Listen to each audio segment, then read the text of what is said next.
Good afternoon, Facebook family. This is the day that the Lord has made. We get to rejoice and be glad about it. Listen, there's been so much talk, and I sat and missed my word to the world yesterday, sitting through a meeting with about 7 pastors uh, in our city, talking through what fear versus faith looks like, and the direction that the church is moving overall. And I wasn't very impressed at the meeting, but I will say this: I understand all the more how important faith is in times like these. And so there's a story in Joshua chapter 2 that speaks of a woman of faith. This is indeed a woman of faith. She's not a likely heroine in the story of Jesus, but she is definitely a heroine. And without her, the lineage to Jesus is literally broken and could have ended in Joshua chapter 2. Her name is Rahab. Now, Rahab was known as a Canaanite woman, a Gentile, a sinner, a prostitute.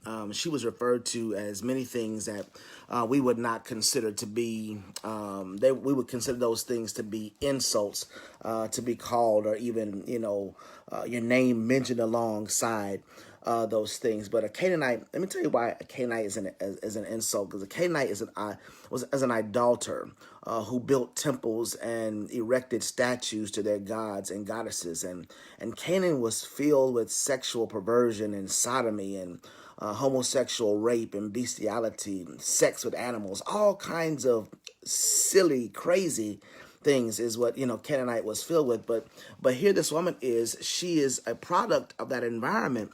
But just because she's a product of that environment, she doesn't respond to that environment. And so she's meant this. Rahab ended up being mentioned alongside the great Hall of Fame people of faith. And so here's what Rahab teaches us: at least two things.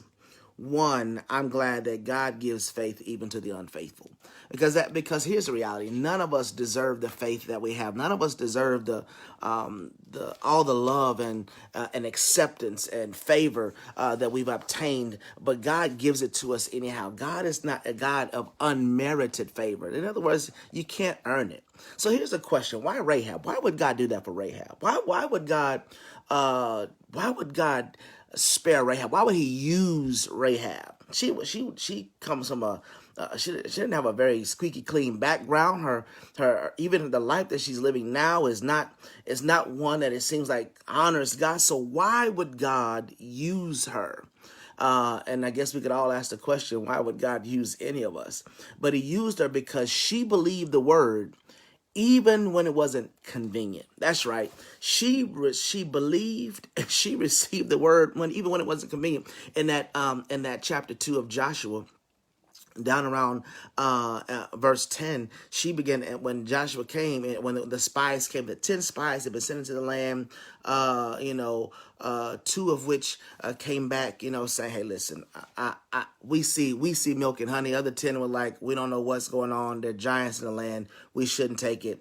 But these 2 particular ones, Rahab took the men, hid them while the men were looking for them, and she protected them. And here's what she began to recite. She began to recite history. She began to say, listen, I heard about you guys. I heard about y'all down by the Red Sea. I heard what God did for y'all, and then I heard what He did at Sihon. I heard how God has been fighting your battles for you. So listen, if God can fight your battles like that for you, I believe that He can fight those battles like that for me. Don't miss this. Don't miss this. That she had faith. That it would have been easier. She would have probably been a heroine in her city, in her community, had she turned over these 2 spies. But she saw the bigger picture, and she began to negotiate for that of her family. And because she had others in mind, not only was she spared, her entire family was spared. And I could go down the line about, who, her lineage, but just trust me, if you read through it, Jesus is in her lineage. All right. You got to go down about 20, 25 more generations, but Jesus came through her lineage. And so it's an amazing story of faith. So Rahab teaches us two things. One, faith comes from unlikely places, but it'll also show up in unlikely people. Here's the question. Even though your background may not be squeaky clean, shoot, sometimes we all have to swim upstream. Ain't no way, ain't says we all are sinners, but you put your good, anyway, y'all understand. That makes your soul a winner. Anyway, so can God count on you to have faith, even coming from an unlikely place and during an unlikely time, especially in a time like now?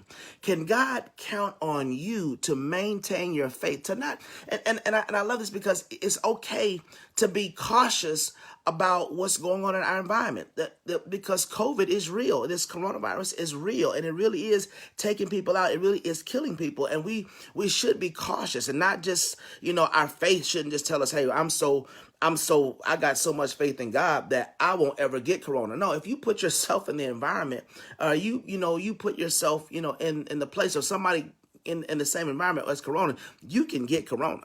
Now, it doesn't have to kill you, but it is killing people. And we can't discard that it is killing people. And so just because you have faith doesn't mean that you have to be a fool. All right, be wise and be cautious and obey the laws of this land.